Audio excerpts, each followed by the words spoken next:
questions that I typically get from parents are a little bit about the process of history and assessment here. So if you could touch a little bit on how we get our history from the girls and what our psych assessment looks like. All right. A lot of our information will come from Irene Cotter, who is the person who does the intake. So there will be a basic bit of information I have. And then I will sit with the girl along with a therapist, because we start the team process pretty early. So I make sure the therapist's in the room and I get a standard psychiatric history, with the aim being to see if the girl herself understands what has been happening with her. I'm not trying to get what everybody else says is happening. That's not the main focus. I also want to know, does she understand how come she got here? Can she explain her medications to me? Does she know what she's taking and why? And what are her goals for being here? That's kind of what we try to do in the beginning. That brings up some other interesting things. Some girls are very aware of their medicines, and it's very easy to get information, but there are times when it is very, very valuable for me to have contact with parents who can give me a summary or some view of how they see their child's progress and what's happened. Because parents have information of their kids that no therapist or no professional ever will have. So it's very, very useful to hear from them.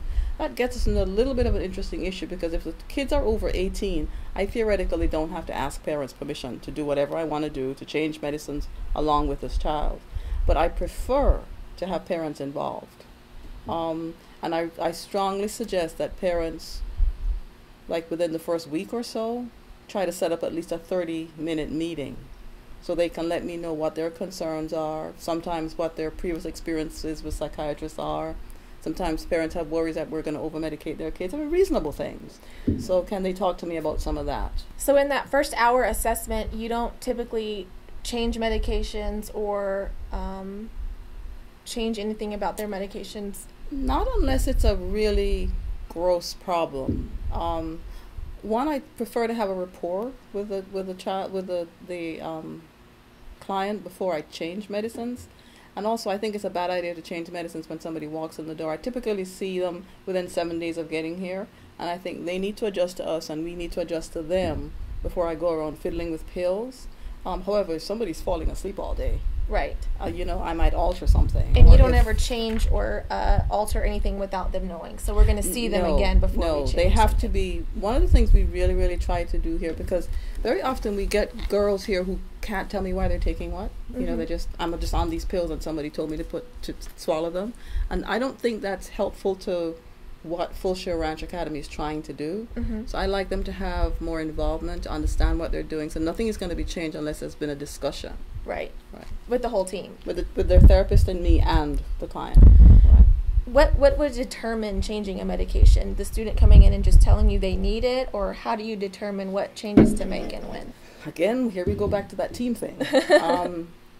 We have a weekly team meeting here, and we have a specific schedule of how each person is talked about. So I listen to that and hear what's happening, how the person's interacting with staff. A lot of information from the therapist. About how they're functioning. And then with the adolescent. See, I said adolescent because I think of them as adolescents, but with the clients that we have here. And together we try to decide if what they're wanting to be changed is a reasonable expectation based on their total level of functioning here. It's not just done because the girl wants it. Right. I think one of the neat things too and how you do it is we change it and then you can watch them pretty closely, right, and we'll typically see them 1 or 2 weeks later. Right. To see before they get to phase 3. Right. But like there's some medicines I'm very careful about. Like you can't just come in and tell me you want your stimulant medicine increased because you feel like it.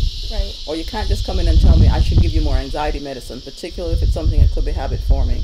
Those things we have to be very careful about and have discussions. Right. And again, to reiterate your point, I like the fact that we have people who can watch and give us feedback. Yeah. So within 1 to 2 weeks, I can see whether it's helpful, a helpful change or not.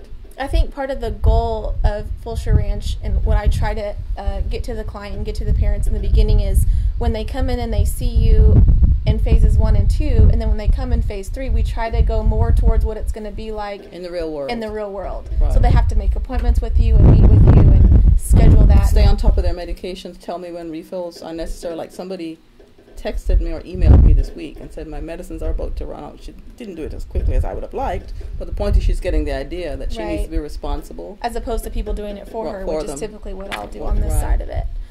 we want to talk a little bit about establishing medication regimens that are manageable also and practical. You teach a lot about that at the beginning, like taking a middle of the day dose is not. Yeah, there's some doses that I don't consider practical. I mean, if you're in the world working, you don't often get to stop at 1 o'clock to go take a pill.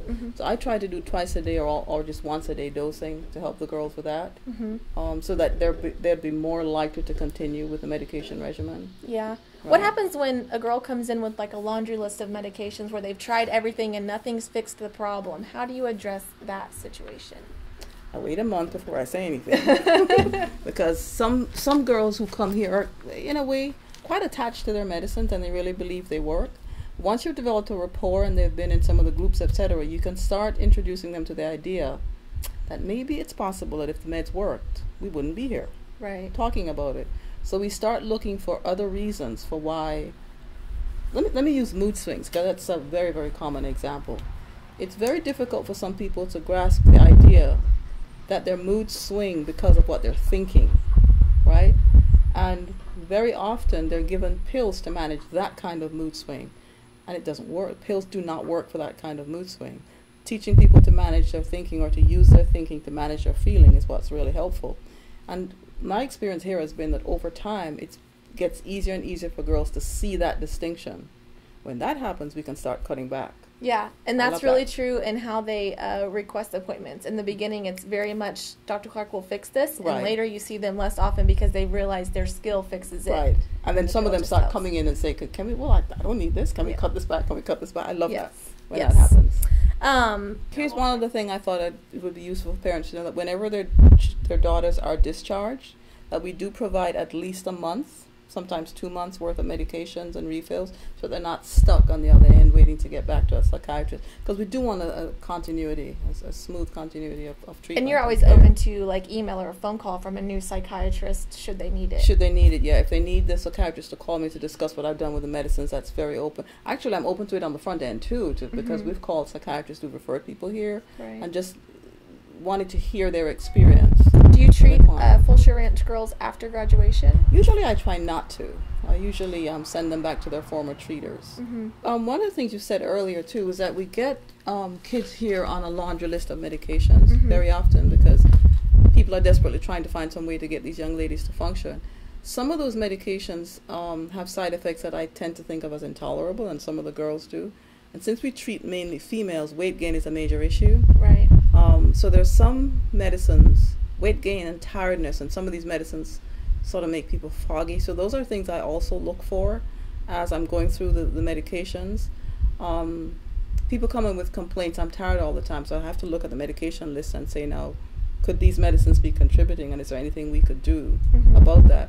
Or girls who come in and tell me that they feel cloudy on certain medicines, and I have to look at, okay, do they really need this? Can we cut back? Can we change things? I think weight gain is a huge issue with girls, really, because it contributes to the self-esteem difficulties that are complicating why they're here anyway. I notice with you, you tend to treat sleep and anxiety first. Those get in the way of treatment in a major way. If people aren't sleeping, it's really hard to manage moods. So I'm a little bit of a sucker for people who aren't sleeping, and I will try to do something reasonable about it. Like, I don't like traditional sleeping pills that usually you can get habituated to.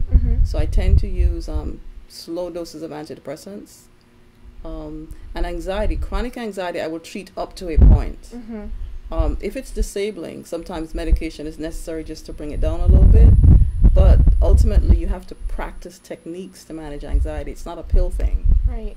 So managing the side effects, I think, can be a little bit challenging, but it has to be done along with the client and with members of the team, helping to build skills of like cut back or shift medicines. Right. But ultimately, they're in charge, and I think you do a really good job here of talking with the girls and hearing what they say, and then within reason, letting them kind of navigate their path as far as medications go.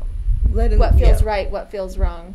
Making reasonable decisions, but not doing what they want me to do all the time, because that's just not always useful. Right. That happened this morning, right, where somebody came in and said that she needed medicines for mood stabilization, but when you talk about it, it's a thought problem. Right. There's no point increasing medicines that could have potentially negative side effects when the real work needs to be managing thought.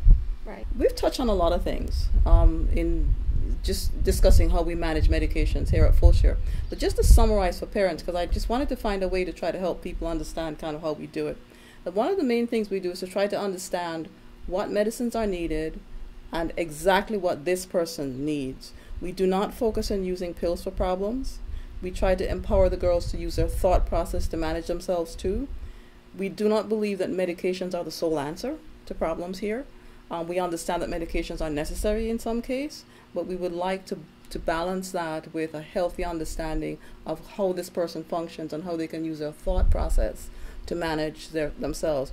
And all along the times that I see girls, this is what's in our minds here as the way we function here at Fulshear, is that we're teaching the girls to understand the role of medication, how it can be beneficial, areas where it is not going to be helpful, areas where they need to build in their thinking process to help themselves function. So we're not a med place and we're not an anti-med place. I love I love how you lay that, because then what we can do as the team when you're not here on Mondays is to really educate and reiterate for the girls to take that control and take that power and learn what they're taking and why they're taking it. Yes. So then when they see you again, they come more prepared. It's all about empowering and teaching people right what's reasonable and expectable.